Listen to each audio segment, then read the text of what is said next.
everybody, it's Mena. Welcome back to my channel, or if this is the very first video that you're seeing of me, then welcome to my channel. Please be sure to hit the subscribe button down below if you didn't already. I post every day of the week for. And today in this video, I have one more video for you guys, and I'm going to do my top 10 amusement park tips. Now these are tips I find very, very helpful, and I apologize I was laughing at the beginning of the video. I almost talked right when the camera started, and sometimes right when the camera starts, I try not to talk right when the camera starts, which is what I'm trying to say, obviously, and I can't talk tonight. I apologize. But because when I talk right when the camera starts, part of my intro gets cut out. So I try to wait a couple seconds until the camera fully starts up so then I can do my intro. So anyway, today in this video, I'm going to do my top 10 amusement park tips. So these are tips I have to help you when you're going to an amusement park, like with your family and your kids, or if you're kids and you're going with your parents. And hopefully this video is very, very helpful to you guys if you're parents. So I'm going to get started. So number one on my list would be always remember where you park your car. Now this is one thing my mom and I try to do, is like whenever we go to like Six Flags or Disneyland, we try to see, sometimes it makes it easy to remember the parking signs because they would have all like the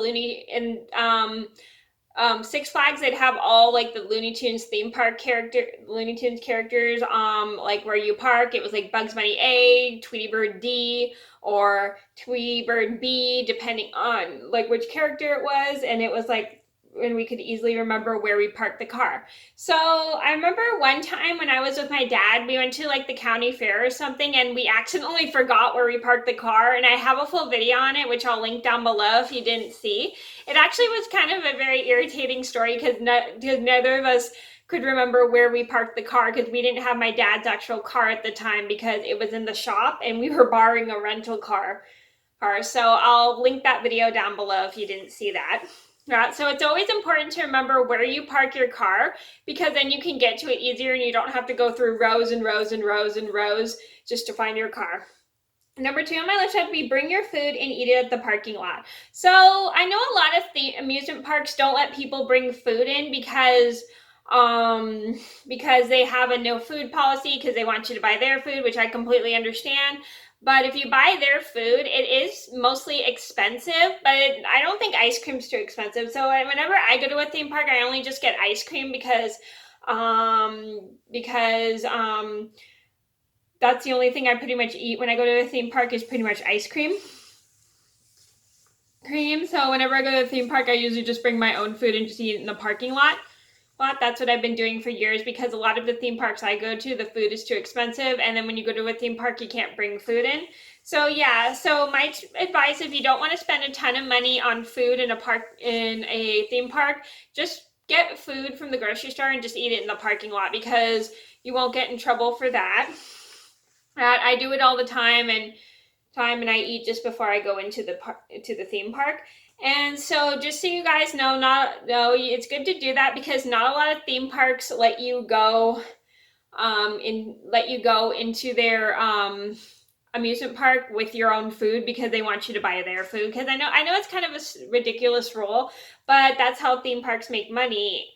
Money is their food too. So just a good tip is if you don't want to buy food at the theme park, just bring your own food and eat in the parking lot because like I said, you're not going to be allowed to go into the theme park with your own food. Number three on my list should be always keep sunscreen with you. So a lot of times theme parks get really hot and stuff, which is good, which can happen when you go to a theme park. It gets super duper hot and you need to like keep yourself protected from the sun because you'll be in the sun all day because the theme park is outside, and so you have to put like on a ton of sunscreen so you don't get sunburned. So always keep sunscreen with you to reapply throughout the day. Okay, so then you don't get sunburned. Number four on my list would be if you have a beverage, make sure you use the restroom before going on any rides. Now, this is a good tip, is if you have a really big beverage, like a huge bottle of water or a lemonade or whatever, make sure you go to the restroom before going on the ride because sometimes rides can last a while, and if you have to use the restroom while you're on the ride, Don't know what to tell you. Oh, yeah, so I also was watching a storybooth story where somebody had lemonade right before they went on the ride, and they had a little accident, and I'll link that down below. So I thought of a good tip. I posted a good tip in the comments to always make sure you have you go to the bathroom before you go on a ride after you have a beverage, so then you don't have any accident. Number 5 on my list would be wait a little bit after eating before going on a ride. I know some people easily will get motion sick. I know I don't really get motion sick, but I worry about getting motion sick. So what I do is I like to wait like 5 minutes after I eat before I go on a ride, because then I have time to make sure my food digests and then I won't get sick. So probably wait like 5 or 10 minutes depending on how you feel before you go on a ride right after you eat, because you don't want to get motion sick and you don't want your food ending up everywhere where it's not good. It's never fun. I know some people don't mind getting sick on rides, but some people don't like to get motion sick. So if you don't want to get motion sick, just wait like 5 minutes or so after you eat. Number 6 on my list would have to be play only 1 or 2 games. So I know a lot of people like to play the games where you like win a prize and stuff, but the problem is if you play those over and over again, I feel like it's such a huge waste of money. So maybe only save money for 1 or 2, and if you don't win, it's not that big of a deal. It's all just about having fun. And it's like really not that big of a deal if you don't win. It's always good to be, it doesn't matter. It's just like you're enjoying the theme park, and it's not all about the games. It's just all about the enjoyment of the theme park.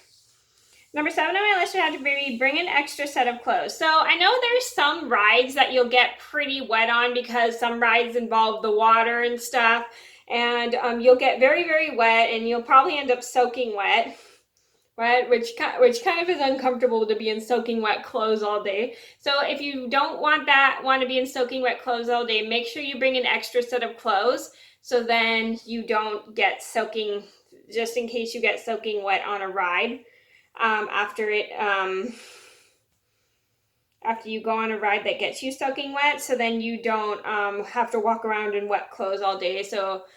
And in case like accidents happen, just bring extra clothes so then you don't get too wet. Number 8 on my list should have to be wear waterproof shoes like flip-flops or Tevas. So those are great shoes to wear when you're going to a theme park, and because like if you wear like your Tevas,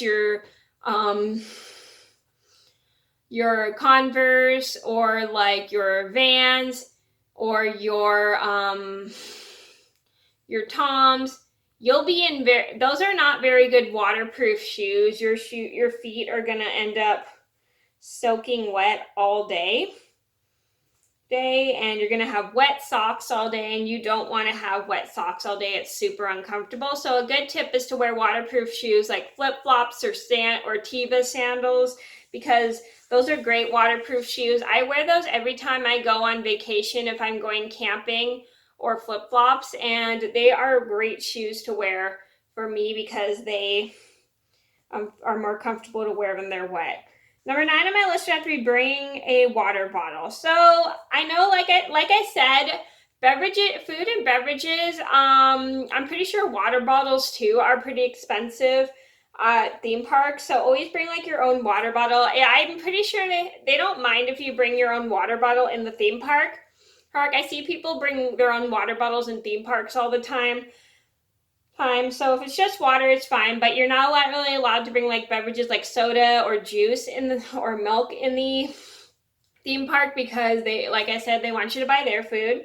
So it's always good to bring a water bottle with you so you can refill it at a drinking fountain, just in case you run out of water. And it's great for a hot day, because when you're going to theme parks, like I said, it gets super duper hot. So if you're ever getting super duper hot, always bring like a water bottle with you that you can refill. Number 10 on my list would have to be always keep a map with you. So it's, one second. Sorry about that. So always keep a map. So it's very important to keep a map with you when you're going to a theme park, because maps are very helpful. So then you know where each and every ride you want to go on is, or where every ice cream place you want to go to is, or where every single like spot you want to go to is. So it's always good to keep any kind of like map with you. I know a lot of people will probably use maps on their cell phones, but if you need a good map for a theme park, I don't think Google Maps has access to a theme park maps, but it's always good to keep one of those like folding maps you have for a theme park, because then you know where everything is, and then you can figure out which way to go and stuff, and it makes it 10 times easier, so you don't have to wander around the whole park looking for things. And whenever my mom and I went, we always had a map with us, and I'm really bad at reading maps, so I still need to practice. So maybe if I start trying to read maps, I'll start practicing with a theme park map, which will be probably pretty good for me. Then I can practice where everything is, which is good because I need to learn how to read maps. I know how to follow directions getting to places, just reading maps is very hard for me.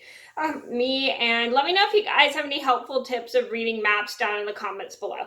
Okay, so those are my top 10 amusement park tips. I hope you guys enjoyed the video. I'm sorry this was so long, but thank you guys so much for watching. Please be sure to like and subscribe if you haven't already. I post every day of the week. I'll see you really soon. Bye.